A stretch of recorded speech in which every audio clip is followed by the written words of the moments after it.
Las 9:34 de la mañana, señores, y nosotros seguimos en ampliación de noticias con toda la información que ustedes necesitan para estar al tanto de lo que pasa en nuestro país. Y hay que decirlo, Fernando, Ricardo, toda la atención está puesta en lo que pasa con la pandemia en general del coronavirus. El otro día había unas encuestas que el 70% de las personas consumen en estos días información sobre el coronavirus. Es decir, han abandonado incluso sus hábitos normales de ver series, telenovelas, para ver información sobre el coronavirus. Los jóvenes, Patricia, están consumiendo bastante radio informativa, están escuchando RPP, están cambiando sus hábitos en estos tiempos especiales. Y dos datitos a propósito del tema que vamos a revisar ahora a continuación. En España, preocupadísimos porque están creciendo de manera exponencial los casos, pero además las muertes. Y en Italia, un rayito de esperanza, porque a diferencia de los 3 últimos días en que batían todos los días récord en número de muertos y en número de infectados, el día de hoy tienen un número, ya por 2 días me parece, un número menor que el día anterior. No pueden cantar victoria, pero es un rayito de esperanza. Exactamente. Y nosotros esperemos que el rayito de esperanza también nos llegue a nosotros en breve, Fernando.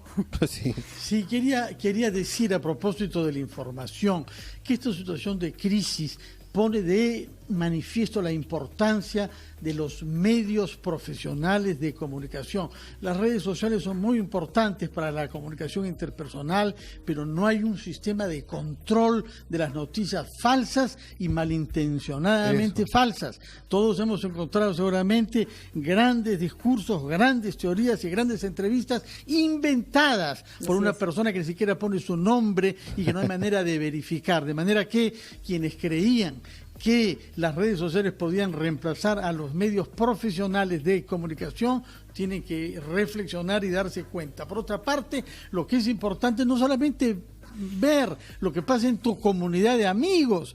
Esto es un tema mundial y los medios se esfuerzan por poner en la información lo que pasa en el mundo entero, porque unos estamos aprendiendo de los otros, de las cosas buenas que hacen, en algunos casos, pero también de las malas o muy malas. Así es, esperemos que todos empiecen a tomar nota de lo que ocurre con el vecino antes de que sea demasiado tarde, cosa que no hemos visto en todos los países. Nos acompaña el doctor en biología molecular, el señor Ernesto Bustamante. Él es exdirector del Instituto Nacional de Salud del MINSA, y con él vamos a preguntarle su opinión sobre cómo ve el manejo de las pruebas. Hay gente que dice, no, ya no son necesarias, hay mucha desinformación al respecto, y lo que tenemos y lo que sabemos, a menos que el doctor Bustamante nos corrija, es que los países cuya lucha contra el coronavirus ha sido más eficiente son aquellos en los que se han hecho más pruebas y han podido detectar en qué áreas tienen que trabajar con mayor rigor en el aislamiento. Doctor Bustamante, ¿cómo está? Muchas gracias por estar con nosotros. Buenos días, bienvenido. Muy buenos días. Muchas gracias. Buenos días a Patricia, a Ricardo y a Fernando. Bueno, el gobierno ha anunciado la compra de muchísimas más pruebas para poder descartar el coronavirus, incluso pruebas rápidas, cuyo tiempo es mucho menor para saber si uno está enfermo o no, pero también sabemos que ya hay desabastecimiento a nivel nacional, que es decir, las pruebas que se habían repartido en provincias ya se terminaron. Se acabaron. ¿Cuánto afecta esto nuestra capacidad de saber cómo va el coronavirus en el Perú? Bueno, aquí hay varios temas mezclados, ¿no? Vamos separándolos. Uno es las pruebas que se están haciendo actualmente y otro es las llamadas pruebas rápidas que están por adquirirse, que en mi opinión técnica no son pruebas realmente que van a dar diagnóstico temprano, sino más bien un diagnóstico tardío.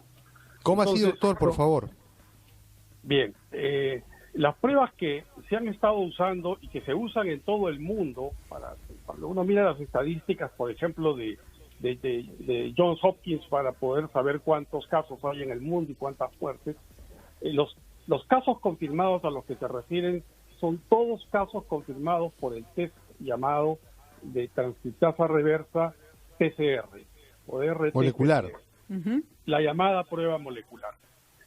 Hay 2 grandes maneras de hacer pruebas moleculares. Una es la clásica, que demora más o menos 4 o 5 horas en hacerse una tanda, pero en una tanda se pueden correr 96 pruebas.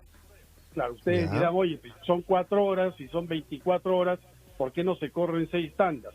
Lo que pasa es que hay todo un problema logístico en la toma de la muestra, en el envío de la muestra se toma ahora a domicilio y hay que llevarla en hielo. No es fácil tomar una muestra, esta que se va a llevar luego al Instituto Nacional de Salud. Bueno, estas se han estado haciendo muy bien, se están haciendo muy bien. El problema es doble allí. Uno, que no hay suficiente número de máquinas para poder realizar estas pruebas. Para esto yo he hecho una propuesta anteriormente, que es conseguir máquinas que se encuentran totalmente sin uso en muchas universidades del Perú. En el INS hay muy pocas máquinas, en las universidades desperdigadas hay como 20 veces más máquinas, que podrían ser todas vía, por supuesto, coordinación del INS, que es el ente rector, coordinar para que estas máquinas sirvan para el esfuerzo nacional. Y el segundo punto es la falta de reactivos moleculares, cosa que se está solucionando porque entiendo que ya se está comprando reactivos como para 200.000 pruebas moleculares. Eso está muy bien, la prueba molecular es el estándar de oro para esto. Pero en el afán de querer tener pruebas rápidas, porque la situación nos desborda, en vez de pensar... ¿Qué pasa con las pruebas rápidas, doctor? Sí, no tenemos claro por qué van a ser lentas, que es lo que nos ha insinuado, por favor. Son rápidas en el sentido de que toma 15 minutos hacerla. ¿De acuerdo? Pero son lentas en el sentido de que lo que se detecta no es el virus o un antígeno del virus, sino se detecta anticuerpos. El cuerpo y el organismo humano sintetiza y fabrica en respuesta a la presencia del virus. Y es decir, nos va a decir si tenemos la enfermedad, pero ya cuando la hemos desarrollado, no cuando está recién presente. Así es, hay un periodo ventana siempre cuando hay una infección. El cuerpo responde con su sistema inmune y normalmente toma de 3 a 7 días el que levante los llamados títulos o niveles de anticuerpos llamados inmunoglobulina G o IgG e inmunoglobulina M, que es de más rápido aparición, o IgM. El problema es que los kits que se están adquiriendo son casi como los tipos pruebas de embarazo, son unas tiras reactivas en un cassette plástico fabricados en la China que no han sido validados correctamente y que en mi opinión van a dar mucho falso negativo, porque va a haber mucha gente que se va a someter a esta prueba, le van a decir, señor, usted es negativo, pero a lo mejor estaba en su periodo asintomático en el que es contagioso. Pero tal vez pueda usarse de una manera, disculpe si es que mi razonamiento es válido, por favor ayúdeme a comprender. Puede ser que si te sale negativo no quiere decir que no tengas coronavirus, pero sí puede ayudar a confirmar a quien sí lo tiene. En ese sentido la prueba puede ser válida. No, no tampoco, porque en el periodo temprano de la enfermedad no va a haber aparición. Ya, eso está claro. De anticuerpos. En consecuencia, tampoco vamos a poder detectar un positivo. Pero no, pero me refiero a qué pasa si ya yo ya tengo varios días, me lo aplican y sale positivo. Ahí no debo tener dudas. Ah, no. Si sale positivo significa que usted estuvo expuesta al virus y ya desarrolló anticuerpos. Anticuerpos, perfecto. No significa que tenga la enfermedad. De lo que se trata, no es hacer un análisis histórico ni retrospectivo. Eso podrá hacerse después, los estudios ex post, los estudios históricos. Lo que se necesita ahora es detección temprana. Yo he entendido por el mensaje del presidente que lo que él desea, él como capitán de todo este gran esfuerzo nacional, lo que él desea es detección temprana, pero detección temprana de la enfermedad, de la infección. ¿Para qué? Para poder aislar, para poder luego hacer identificación de contactos cercanos del paciente y poder estar preparados para, en caso ese paciente empeore y requiera tener asistencia pulmonar. Entonces, doctor, esto no se va a lograr. Sí. En términos sencillos, doctor, lo que nos está diciendo es que estas pruebas rápidas detectan la enfermedad de pronto demasiado tarde, es decir, una semana después de que nos hemos contagiado y hemos podido contagiar a otras personas sin saberlo. Y quizá cuando ya no está enfermo. O sea, pueden pasar varias cosas. Que se detecte la enfermedad, que se detecten los anticuerpos cuando ya el virus ya se fue. Sin embargo, doctor, no es que a nosotros se nos ha ocurrido así de la nada comprarlas. España compró 640,000 test de detección rápida de COVID-19, Estados Unidos también. Es decir, no hay, si nos basamos, le pregunto, en la experiencia de los países que lo han adquirido, ¿no les ha servido para nada? Ese es otro tipo de prueba rápida, Patricia. De acuerdo. La prueba rápida que está comprándose en Estados Unidos es un tipo de prueba rápida, pero molecular. Hay varias compañías que han salido al mercado a fabricar dos tipos de pruebas rápidas. Las pruebas rápidas que consisten en la utilización de anticuerpos, que ya he explicado ocurren en reacción posterior a la infección. Y luego hay unas pruebas rápidas que pueden hacer esa misma prueba molecular de PCR, pero la pueden hacer en unos cartuchos donde todos los reactivos están en un solo compartimiento. Perfecto. Y se hacen en 30 minutos.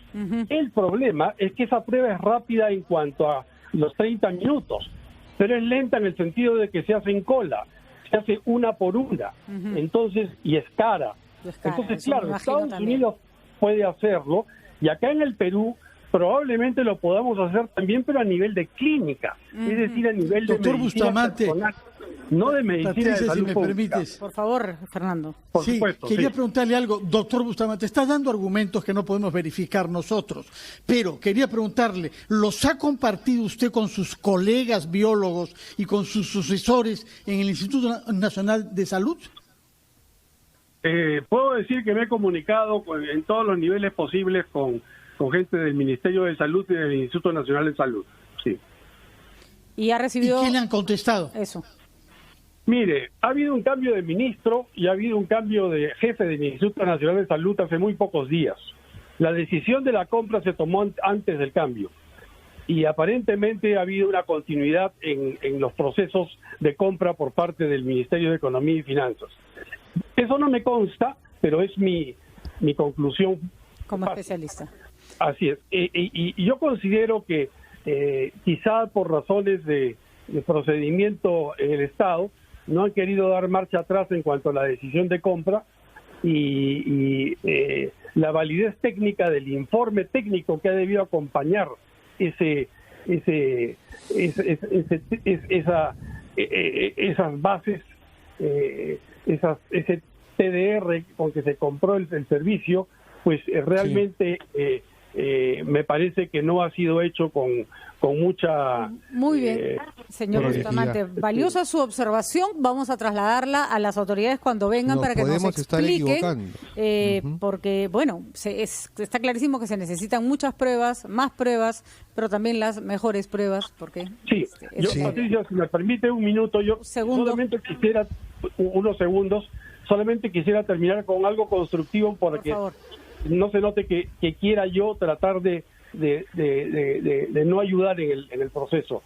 Lo que yo propongo realmente es que se utilice la capacidad instalada de las universidades que tienen muchas máquinas para hacer PCR, solo se compren reactivos moleculares y se mejore el mecanismo de toma de muestras, se optimice, de manera de que se pueda, en cuestión de días nada más, y con muy poco dinero, pasar de 500 pruebas diarias a 5.000 y quizá a 10.000, que es lo que quiere el señor presidente. Estamos seguros que esa es una iniciativa, señor Bustamante, que se tiene que acoger. Por suerte, el ministro de Salud que estuvo con nosotros nos dijo que ya estaban en esa línea y esperemos que se concretice ya, porque lo cierto es que el coronavirus no espera.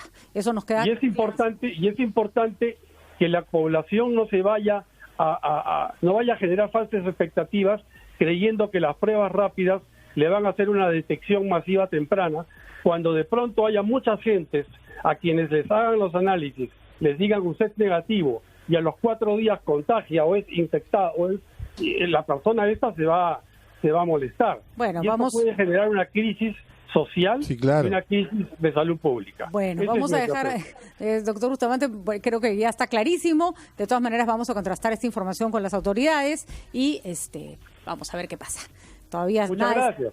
Muchísimas gracias. Usted, apreciamos Bustamante. mucho su opinión. El doctor Sí, Patricia, no, si lo hemos convocado al doctor Bustamante es porque es uno de los expertos más reputados en biología molecular a estos estudios en la Escuela de Medicina de la Universidad de Johns Hopkins y está compartiendo sus inquietudes y además aportes, no solamente directamente, como él lo ha dicho, a las autoridades, sino también a través de las redes sociales. Muchas gracias, doctor Bustamante. Gracias a ustedes por la llamada. Muchas gracias. Hasta luego.